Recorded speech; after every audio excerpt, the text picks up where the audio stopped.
भारत ने अपनी वायुसेना की ताकत को भविष्य के युद्ध के लिए तैयार करने की दिशा में बहुत बड़ा कदम उठा दिया है। रक्षा मंत्रालय ने 5वीं पीढ़ी के stealth fighter jet advance medium combat aircraft यानी कि AMCA प्रोजेक्ट के एग्जीक्यूशन मॉडल को मंजूरी दे दी है। इस ऐलान ने न सिर्फ भारत के एरोस्पेस सेक्टर में नई उड़ान दी है, बल्कि देश को अमेरिका, रूस और चीन जैसे शक्तिशाली देशों की कतार में खड़ा करने की ओर एक और बड़ा संकेत दिया है। रक्षा मंत्री राजनाथ सिंह की अध्यक्षता में इस मॉडल को मंजूरी दी गई है। इस प्रोग्राम की अगुवाई एरोनॉटिकल डेवलपमेंट एजेंसी यानी कि ADA करेगी। इसमें निजी रक्षा कंपनियों को भी भागीदारी दी जाएगी, यानी कि एक पब्लिक प्राइवेट पार्टनरशिप मॉडल होगा जो देश की आत्मनिर्भरता को मजबूत करेगा। अब आपको ये भी बता देते हैं कि AMCA क्या होता है।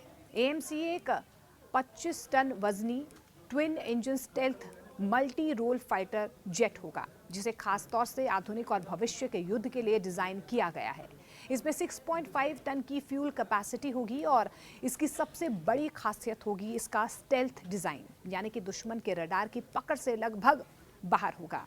इस विमान की संरचना में इंटरनल वेपन्स भी होंगे, जिसमें 4 लंबी दूरी की एयर टू एयर मिसाइलें और कई प्रिसिजन गाइडेड बम फिट किए जा सकते हैं। इसका मतलब ये है कि ये फाइटर दुश्मन के इलाके में गहराई तक घुसकर सर्जिकल स्ट्राइक जैसी कार्रवाई कर सकता है, वो भी बिना खुद को रडार पर दिखाए। 5th जनरेशन फाइटर जेट की ताकत क्या है? 5वीं पीढ़ी के फाइटर जेट्स को आधुनिक युद्ध की सबसे घातक मशीनों में गिना जाता है। इनकी कुछ विशेषताएं इन्हें पिछले सभी पीढ़ियों के विमानों से अलग करती हैं। आइए इनकी ताकत को विस्तार से हम समझते हैं।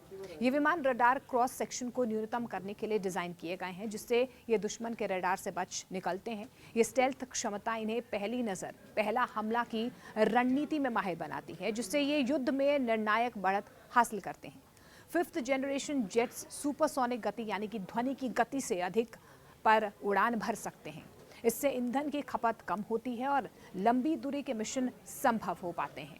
इन विमानों में एक्टिव इलेक्ट्रॉनिकली सेकेंड एरे यानी कि AESA radar, infrared search and track यानी कि IRST सिस्टम और सेंसर फ्यूजन तकनीक होती है। ये युद्ध क्षेत्र की 336 डिग्री यानी कि 360 डिग्री तस्वीर प्रदान करते हैं। किसी भी जंग में ये विमान ड्रोन, सैटेलाइट्स और अन्य सैन्य जो इकाइयां होती हैं उनके साथ रियल टाइम डेटा भी साझा कर सकते हैं। ये विमान हवा से हवा और हवा से जमीन यानी कि इलेक्ट्रॉनिक युद्ध जैसे कई मशीनों को अंजाम दे सकते हैं। उदाहरण के तौर पर F-35 लाइटनिंग कई मशीनों के लिए अलग अलग कॉन्फ़िगरेशन में उपलब्ध है। 5th जनरेशन फाइटर जेट्स की बात करें तो इनमें अमेरिका का Lockheed Martin F-22 Raptor, America का ही लॉकहीड मार्टिन F-35 लाइटनिंग, चीन का चेंगडू J-20 माइटी ड्रैगन और रूस का सुकोई Su-57 फेलॉन शामिल है।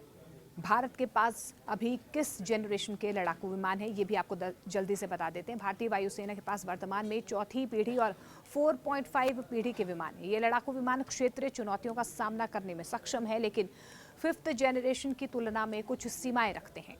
भारत के पास राफेल विमान है जो स्टेल्थ जैसे फीचर्स, AESA रडार और स्पेक्ट्रा इलेक्ट्रॉनिक युद्ध प्रणाली से लैस हैं। ये भारतीय वायुसेना के सबसे ताकतवर फाइटर जेट में से एक हैं। 4.5 जनरेशन के Su-30 MKI फाइटर जेट वायुसेना की रीढ़ माने जाते हैं।